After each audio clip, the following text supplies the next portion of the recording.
This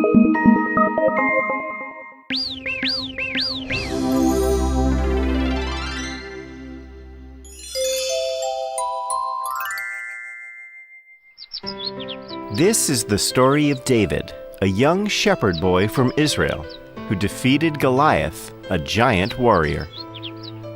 Our story happened a long, long time ago when Saul was the king of Israel. God was not happy with Saul as he had disobeyed him many times. God spoke to Samuel, an old prophet, and David was chosen as the future king of Israel. King Saul had a bad dream one day.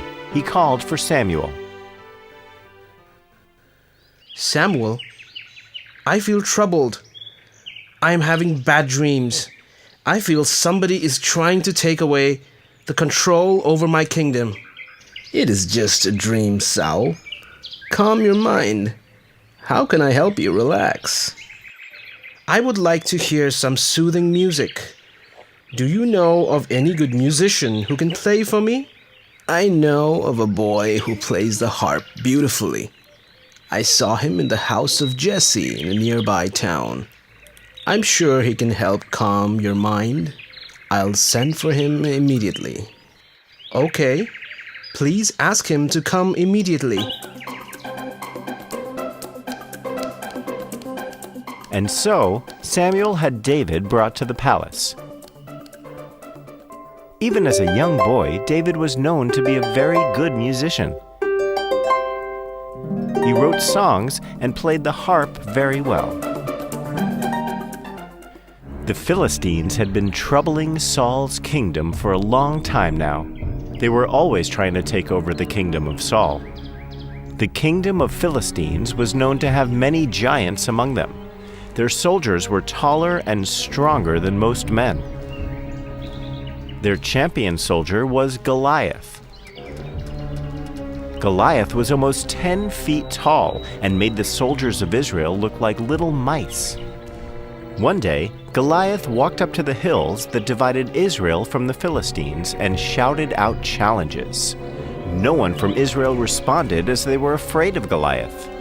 The giant kept challenging the Israelites for almost 40 days.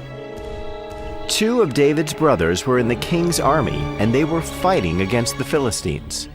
With this threat of Goliath, the Israelite soldiers were starting to lose confidence day by day. They could not find the courage to face Goliath. David's father, too, was getting worried about his sons fighting in the army. It was during this time that David was serving the king at his palace. One day, his father asked David to carry some food for his brothers. So David went to the battlefield carrying the food that his father gave him. When he arrived, he saw that his brothers were terrified. It was then that he heard Goliath's challenge.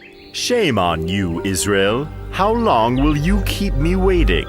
Isn't there anyone who has the courage to stand before me? You are not men, but sheep!"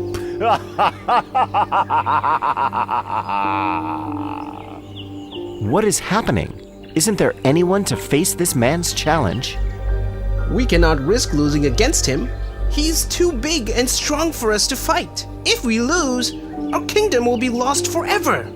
Nonsense. This man is insulting our king and our whole country. This cannot be allowed. I will fight this man and defeat him.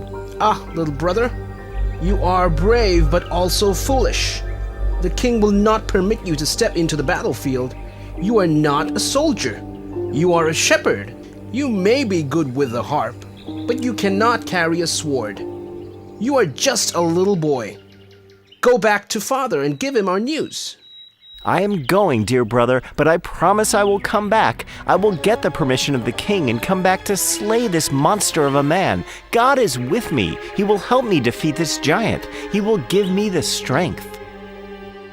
David went back to his father's home and gave news of his brothers. Then he went to the palace and asked for permission to speak to the king.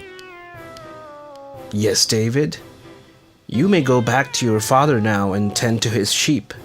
I do not need to listen to your music right now. We are in battle against the Philistines. I need to find a way to win this war and save our kingdom from these evil men. I will send for you when I need you. O king, I have not come to play music. I wish to serve my country on the battlefield. I shall defeat Goliath. I have come to get your permission to step on the battlefield and end this war once and for all. Son, I admire your spirit, but I cannot give you permission. You are just a boy. My most feared fighters have not been able to tackle Goliath for more than 40 days now. If I allow you, then it would be like I'm sending you to your death. Your soldiers may be afraid of him, but I have no fear. The Lord watches over me all the time. I may be a shepherd boy, but please have faith in me. I have killed many lions and wolves that attacked my sheep. I have not lost even one of my sheep to them. My God has given me the strength to fight my enemies, whoever they are. I am sure He will give me the strength to defeat this giant too. Please give me a chance to save the honor of my country. I promise I will not let you down. Your courage is truly inspiring, my boy. I am moved by your trust in God and the loyalty you show to your country. I am giving you permission to fight Goliath, but you must wear this armor. It will protect you from his heavy blows. Also, take my sword with you. It has never failed me in my battles. Thank you, Your Majesty. I will not waste this chance to serve my country. I do not need your armor or the sword, my king. They are too heavy, and they will only make it difficult for me to fight the giant. I will now take your leave. Thank you again for your permission. God be with you, my boy. David was a young boy, the youngest of his brothers. He could not serve in the army as he was not old enough, but he had the courage of the bravest soldier. He had complete faith in God and believed he would be protected against all dangers.